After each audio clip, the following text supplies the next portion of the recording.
Kroger Delivery has one mission: to deliver the freshest food right to your door. That's why our drivers are pros. Our trucks are refrigerated. And when it comes to low prices, we always deliver. With $20 off your first order of $75 or more, there's no better time to get in on the action. Mission accomplished. Restrictions apply. See site for details. If you're a facilities manager at a warehouse and your HVAC system goes down, it can turn up the heat, literally. But don't sweat it, Grainger has you covered. Grainger offers over 1 million industrial-grade products for all your operations, including warehouse HVAC maintenance. And even better, they offer access to experts and fast delivery, so you and your warehouse can both keep your cool. Call 1-800-GRAINGER, click Grainger.com, or just stop by. Grainger, for the ones who get it done. This episode is brought to you by Progressive Insurance. Fiscally responsible, financial geniuses, monetary magicians. These are the things people say about drivers who switch their car insurance to Progressive and save hundreds. Visit Progressive.com to see if you could save. Progressive Casualty Insurance Company and Affiliates. Potential savings will vary. Not available in all states or situations.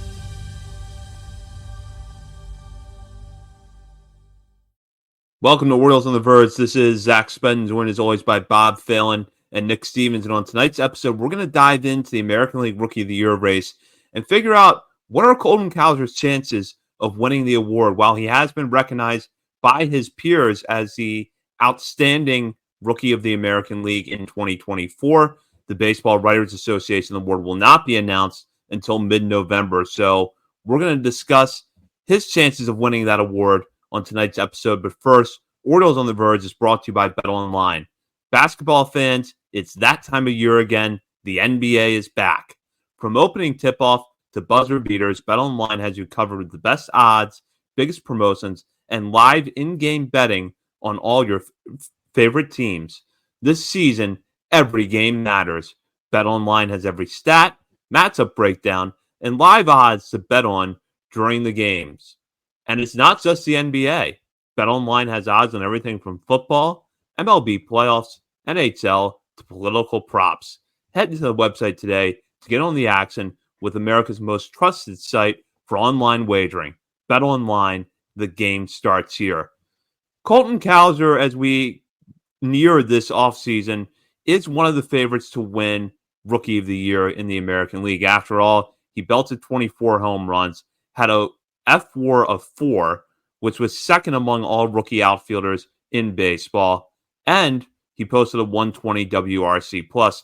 However, he's by no means a slam dunk to win the award, with a good group of competitors, including Luis Gil, right there in the mix. Now, I should acknowledge the obvious up front, which a lot of detractors are going to point out, which is that the Rookie of the Year race in the American League this year is nowhere near as compelling as it has been the last few years, especially the last 2 years.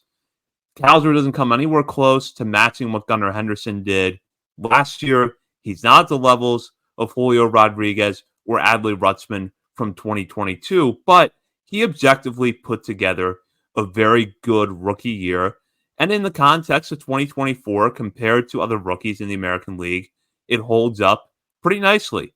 And that's why the players recognize Cowser with their most outstanding American League rookie winner over the weekend. But the Baseball Writers Association's decision on the main award is looming. Now, the writers have voted, but we're not going to know the results of that until mid-November.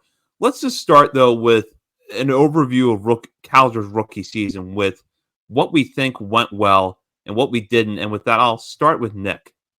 Yeah, I think I was going to say, regardless of whether he wins the Rookie of the Year honors or not, I think two things stood out to me. One, that he won the award, like you said, from his peers voting him for that honor, which I think speaks volumes about how the rest of the league views him. But otherwise, like, I don't know. Whether or not he wins this award is irrelevant to me, to be honest. I'm sure it means a lot to him. I'm sure it means a lot to the Orioles to get that draft pick. Of course, that would be awesome. But what's most important to me is that Colton Cowser, this was a guy who the Twitter trolls, YouTube commenters had buried over and over again. Going back to his time in Aberdeen, they were burying this guy. The Colton Cowser problem. He wasn't a popular draft pick. Going back even further, he wasn't a popular draft pick at the time.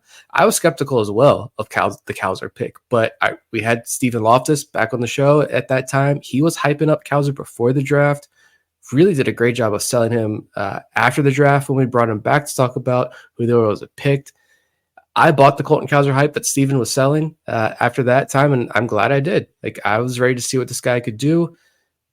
I just think now we're talking about his chances of winning AL Rookie of the Year honors, when I didn't even think coming into this season, as big of a Colton Cowser guy as I am, and I've gone on my numerous rants on this show. Every time he hits his valleys and he struggles and Twitter wants to bury the guy, like, I've gone in here and rant after rant after rant defending Colton Cowser. But coming into the year, I didn't think it was I thought it was Kjerstad's job to lose. I thought he was going to get that spot. We figured there's one open spot. It was either going to be Cowser's or Kjerstad. I thought for sure it was Kjerstad, and Cowser would go back to AAA, at least for a little while. Whatever he worked on the offseason, just show that can translate consistently into games, and then he'd get another shot at AAA or in the major leagues, because his first stint in the majors was not good, obviously. But he came out hot in spring, won the job, and now here we are talking about him as potential Rookie of the Year. And I think trying to look at this as objectively as possible, I think he honestly really deserves it. You can nitpick at some of the stats, but he was a regular in this lineup every single night and put up unbelievable numbers. And so, yeah, and you talk about the defense. I don't think there's any questions about the defense anymore after what he showed this year. Great answer. Whether he wins or he's runner-up, he's probably no worse than top two, I can't imagine. And regardless, like, this guy is either going to win Rookie of the Year or come very close. And I've never heard more complaints about a player of this caliber in his rookie season at the ripe old age of 24. I don't understand it. People hate strikeouts, and clearly the Orioles and Cowser decided together when it was like, do we go contact first or impact first? They decided to lean into his power, and it's just going to equal more strikeouts, and it's been fine. I mean, it's not fun to watch sometimes, but he put up a 120 WRC plus on offense, 331 xWOBA. He had 4 FWAR. And if you go to Baseball Savant, he's 96th percentile range in the outfield, 96th percentile arm strength, 75th percentile speed. Like, he's doing everything other than, he could maybe learn to he needs work on the changeup. But we saw him adjust in the beginning of the year. Then the league adjusts back. Then he adjusted again. And this is where he ended up. And again, it was his rookie season at age 24. He's going to continue to improve and develop.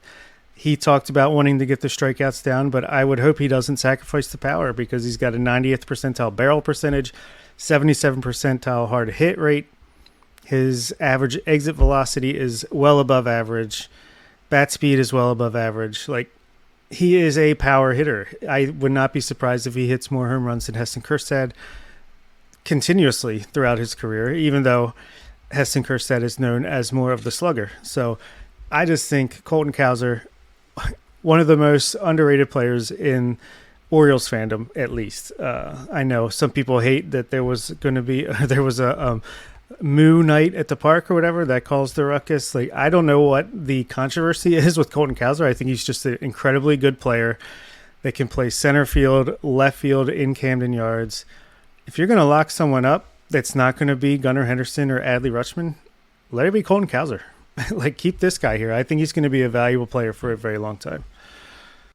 You look at the American League rookie class, and we'll take a deeper dive in a moment, but it seems like it's a lot of players who had solid seasons overall, but all of them have some blemish, whether it's bad platoon splits, maybe not enough playing time, or in the case of Luis Gil, who probably is Cowser's strongest competitor for the award, he led the American League in walks. Cowser, if there is a blemish, it's the 30% strikeout rate. That's actually just south of 31%. And I know what the two of you are going to say when I ask this question, which is he hit 243. should that matter? And I think your answer is going to differ from some voters of the award.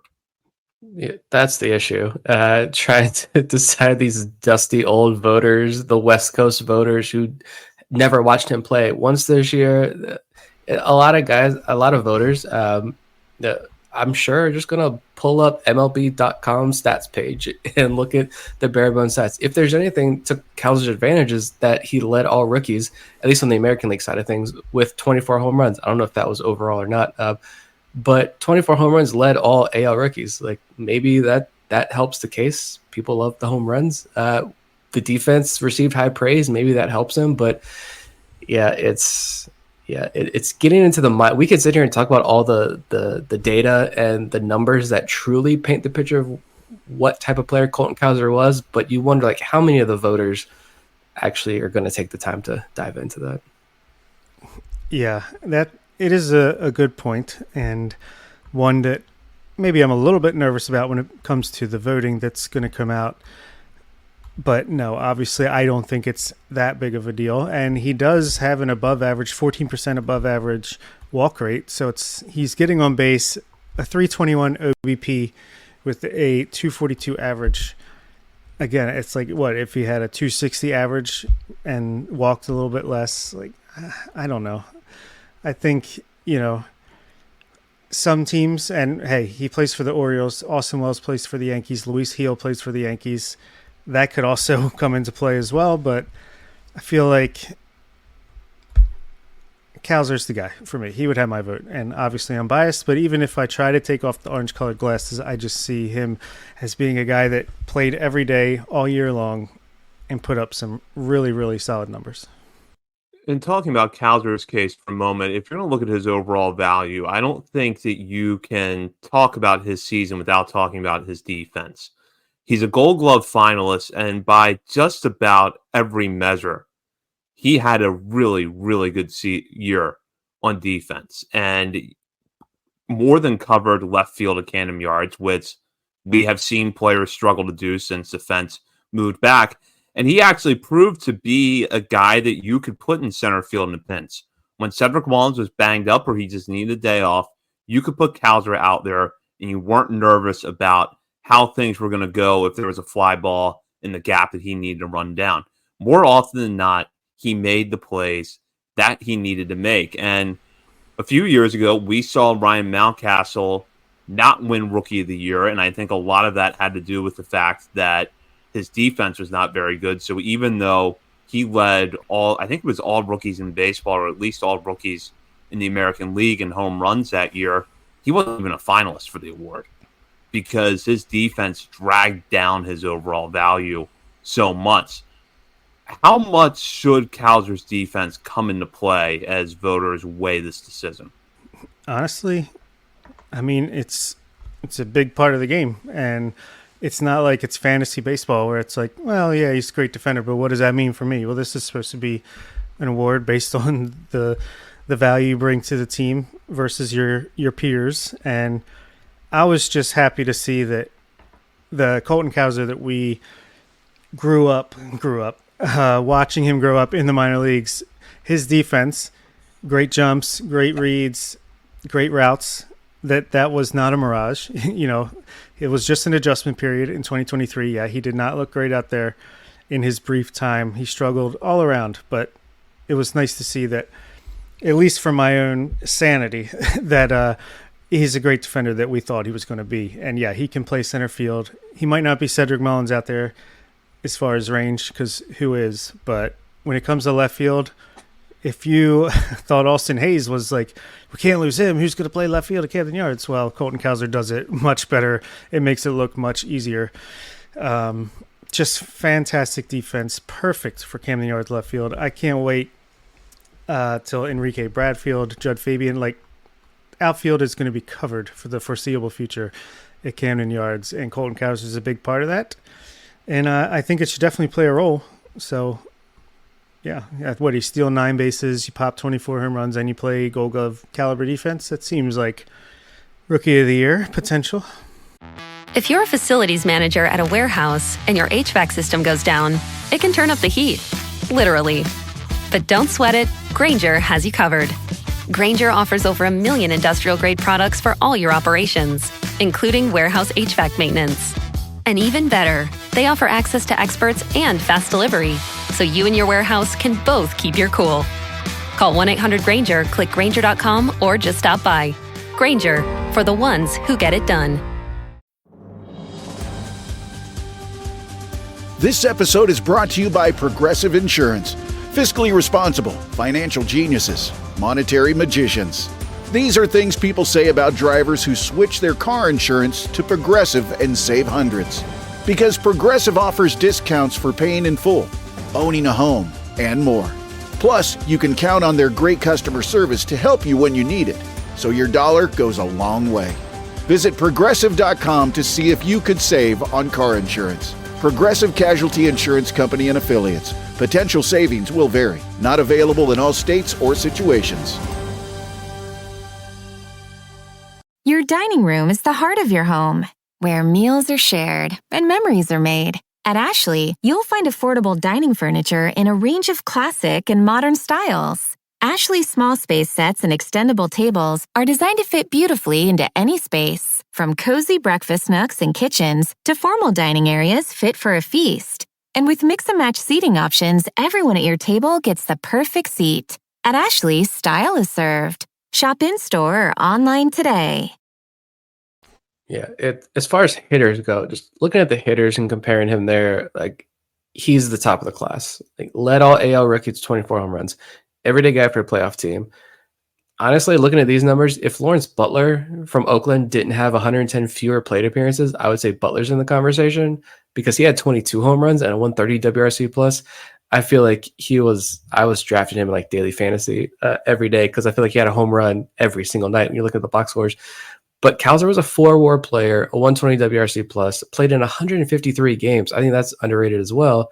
You've got Austin Wells, you've got a couple of Boston guys who had good rookie years, but Cowser, I think the defense is the separator as far as the hitters are concerned, because Bob mentioned off the baseball savant numbers defensively, like the 11 outs above average, 96th percentile, arm strength, top of the class, 75th percentile in sprint speed, maybe didn't show up on the stolen base paths, but it showed up defensively with the defensive highlights.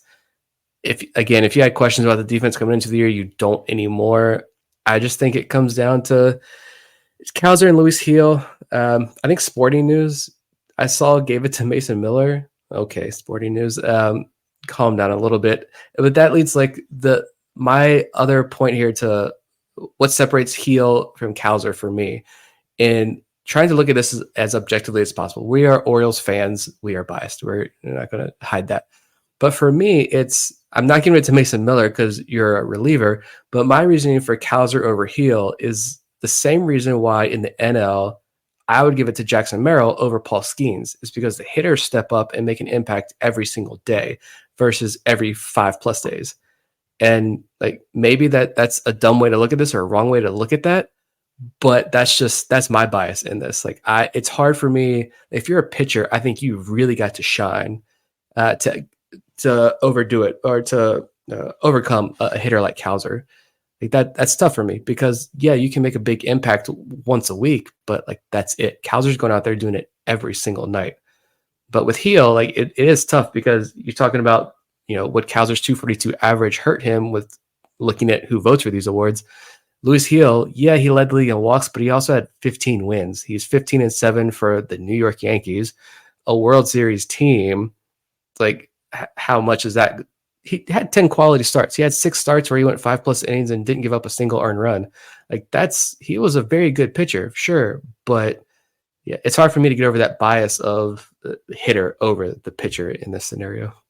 Yeah, and with Gil and Cowser, I think that it seems like the race has kind of narrowed down to those two guys, even though it is possible that Austin Wells or one of the players on Boston or maybe even Mason Miller surprises us and wins this award. And with Gil and Cowser, it felt like the momentum just kind of volleyed back and forth between the two players all season. Cowser got off to that strong start in April, but then really struggled over the month of May as Gil was turning things up. But then if you look at how their first and second half splits break down, they're kind of on opposite ends of the spectrum. Cowser did not have that good of a first half, really rebounded in the second half, while Heel was excellent in the first half and good, but kind of comparatively pedestrian in the second half. We saw the walks go up, the strikeouts came down, the ERA went up, whereas across the board, Cowser was pretty much a better player in the second half. So how do you guys think that that's going to stand out to voters, if it even does at all, where maybe one player never took the momentum away from the other and ran with it, but you could still see some discrepancies in when they were performing at their best? I think the word you were looking for Luis Gil's second half was mid, and I think Colton Cowser has more Riz. I'm trying to lower the age demographic to this podcast. But yeah, I see what you're saying. Yeah, I think it's better, at least from the eyes of the voters, I would imagine, to finish strong than get off to a great start. And then it's not like, I mean, Luis Gil, like, great pitcher. He had a great season. There's no doubt about it. And I would still, hats off to him. Second place is just fine. But he did kind of stagnate a little bit in the second half, whereas Cowser got off to a great start. First, 2-3 weeks, he was on fire. Then he cooled off considerably, but he made his adjustments. He hung in there, and whether it was due to some injuries where he kept getting everyday at-bats or not, he was still out there, and he improved and had a really, really good second half. Yeah, I think that should matter, or if it shouldn't, then it probably does anyway. Luis, you said they've already voted, right? So his World Series appearance, okay. Because I was wondering if they hadn't voted yet, and I think he's pitching Tuesday or Wednesday night's game. If he has a great outing, of course he's going to win the award. But okay, so that's irrelevant. Luis Gil is also 26 years old and made his major league debut in 2021. I know he's had injuries, but he entered with 30 something innings under his belt. Missed all of 2023 due to an injury. Only pitched one game at the major league level in 2022, but still, it's a 26-year-old guy who made his debut in 2021. Cowser's 24 years old, made his debut last year, but a cup of coffee. This year, first full year, and the Orioles were still one of the best teams in baseball. Again, trying to look at this as objectively as possible. Either way, I don't think you make the wrong choice, but I just don't see how, if you take away Yankees off Gil's jersey, if you just look at these guys, their statistical resumes, I don't see how you give it to Luis Gil over Colton Cowser. And for those Orioles fans that want to cope if and when Luis Gil upsets Colton Cowser for the Rookie of the Year, the Yankees do not get a bonus draft pick for Luis Gil because he does not qualify due to one of the rules. That's probably he wasn't on top 100 prospect list before the season, whereas Austin Wells would have netted the Yankees a bonus draft pick, and Colton Cowser will net the Orioles that bonus first round draft pick. And since you bring up Austin Wells, I'll just throw this out there so we don't, risk missing anything here. Is there someone other than Gil or Cowser that could win this award? Because it seems like there was kind of some rumbling about Wells in the second half of the season, but then that cooled off a little bit. So is there anyone realistically outside of Gil or Cowser that could take the award? I really don't think so. No. I'm looking at the odds here. It's Luis Gil seems like he's negative 200. Colton Cowser's around plus 200. Austin Wells plus 400. And then after that, it's Wilmer Abreu plus 6,000. So I really don't think so. I don't know where Mason Miller's coming from the Sporting News. Is that a real publication anymore? I don't know. But I think it's between really Gil and Cowser, with maybe Austin Wells a very, very outside shot. Yeah, I mean, Wells was fine, 3.4 FWAR, so right behind. He's second to Cowser in terms of FWAR for the rookies. But I just, again, this is just how I'm looking at it as voting. If, again, take away Orioles, take away Yankees, I'm just looking at this, and if I'm looking at home runs, I'm looking at games played, I'm looking at WRC+. Cowser is the best of the best there in terms of the hitters, and it's an everyday thing. That's what I just keep going back to. It's, again, I'm giving it to Jackson Merrill over Paul Skeens because Paul Skeens was great. He's going to have a fantastic career, hopefully. I'm looking forward to all those battles over the next 10 years between Skeens and the rest of the league. But Jackson Merrill did that thing every night for the Padres and helped lead them to a playoff appearance. Same thing with Colton Cowser. Like, where are the Orioles without Colton Cowser? Struggling. So, yeah. Now, I will throw out some historical context that may make Orioles fans feel better. Although there's always that sort of, gripe about big market bias, and I think that is true in some cases. Recent history has not really been kind to the Yankees in Rookie of the Year races. They've had one Rookie of the Year winner in this century, and that was Aaron Judge in 2017, who had a historically great rookie season. There was no denying that. Now, there was a long period of time where the Yankees weren't necessarily producing a lot of homegrown talent, but still, go back to 2005, Robinson Cano and Houston Street in the top two for Rookie of the Year voting. Houston Street ends up beating out Cano. So sometimes that big market factor doesn't come into play with Rookie of the Year. And then as for the starting pitching aspect of this, if you don't count Shohei Ohtani's 2018 season, which I don't because he got it because he was a two-way player and he didn't pitch all of 2018. A starting pitcher has not won American League Rookie of the Year since Michael Fulmer back in 2016. So it's been a while for pitchers in the American League. I believe that's former Oriole, Michael Fulmer, to you. I also wonder, too, if the Orioles had Gunnar Henderson last year. They had the strong performance from Adley Rutschman. You've got this unbelievable farm system that's been touted for the last, 3+ years. I almost wonder if some voters could even look at this and say, man, another one. Orioles did it again. Yep, it's Cowser. It's the Orioles. This is what they do. I wonder if that's any advantage to him whatsoever in some voters' minds.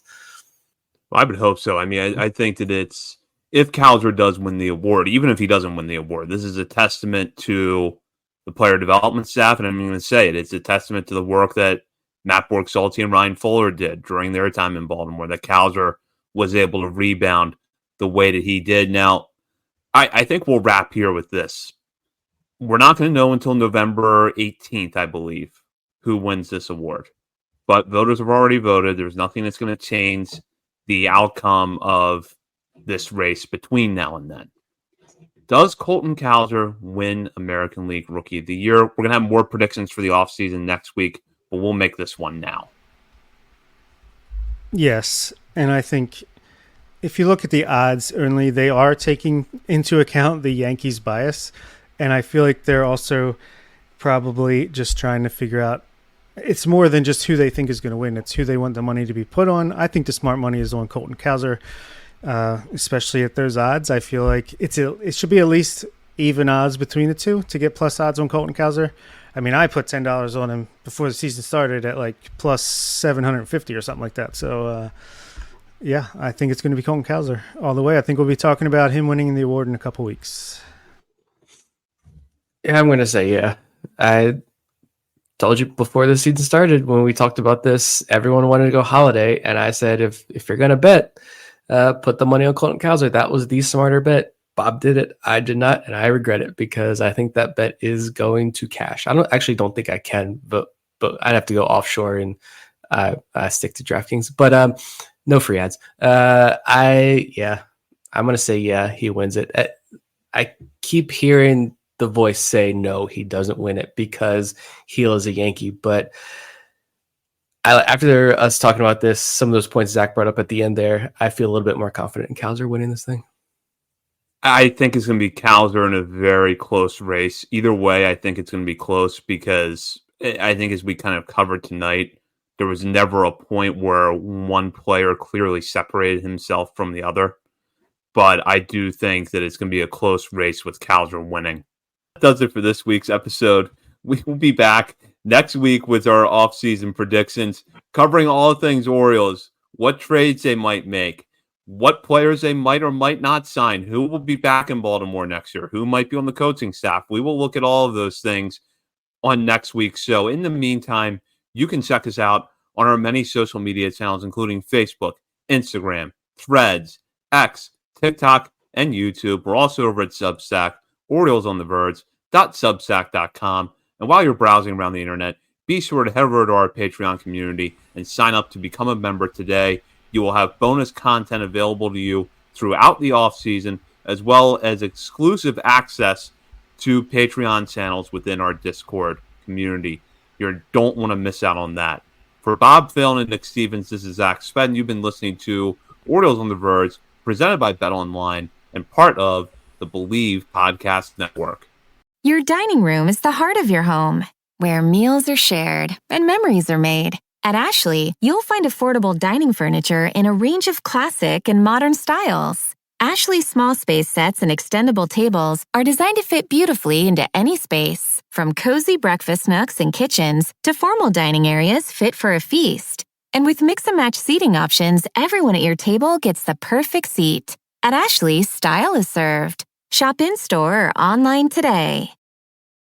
Bombas makes the most comfortable socks, underwear, and T-shirts. Warning, Bombas are so absurdly comfortable you may throw out all your other clothes. Sorry, do we legally have to say that? No, this is just how I talk, and I really love my Bombas. They do feel that good. And they do good, too. One item purchased equals one item donated. To feel good and do good, go to bombas.com/listen and use code LISTEN for 20% off your first purchase. That's BOMBAS.com/listen and use code LISTEN at checkout. Zaxby's Sensation Salad is so much more than a plain old salad. It's a salad, which begs the question, at what point does a salad stop being a salad and become a salad? Is it when you add Zaxby's fried chicken to it? Crunchy wontons? Asian slaw? Citrus vinaigrette? Teriyaki glaze? Sweet and spicy sauce? Or is it when you top it all with a handmade perfectly fried egg roll? Without a doubt, the egg roll. The Sensation Salad, only at Zaxby's. Bingo. All right, Phil, we're recording now, so it's live. Go ahead. Pick on me the way that you want to. Did I say that? I wouldn't say that to my son. Man, I mean, come on, man. Just go. This isn't CBS. All right, be quiet for a few seconds. Why would people want to listen to the Sims Complete podcast? Well, a couple things. One, if you like to see sons pick on their father, this might be the place. If you want to see a place where the father just kicks the out of his son, this would be the place. What do you like about it, Matt? Ditto. Father-son dynamic duo talking about the game of football that we love and share and appreciate together. And, you know, hey, it's an extension of what we did, right? Growing up, I was able to watch my father play football, then obviously watch him as a broadcaster. And then he taught me the game of football and share the wisdom that he learned throughout his playing career. And, you know, hey, sometimes we're full of it and sometimes we actually know a thing or two. Well, we do a lot of research. At least I do. You're a little spotty, but you know, you hang in there. It's fun. I love doing this and it's been awesome. Sims Complete. Check us out wherever your podcasts are available on the Believe Network. Appreciate it. See ya.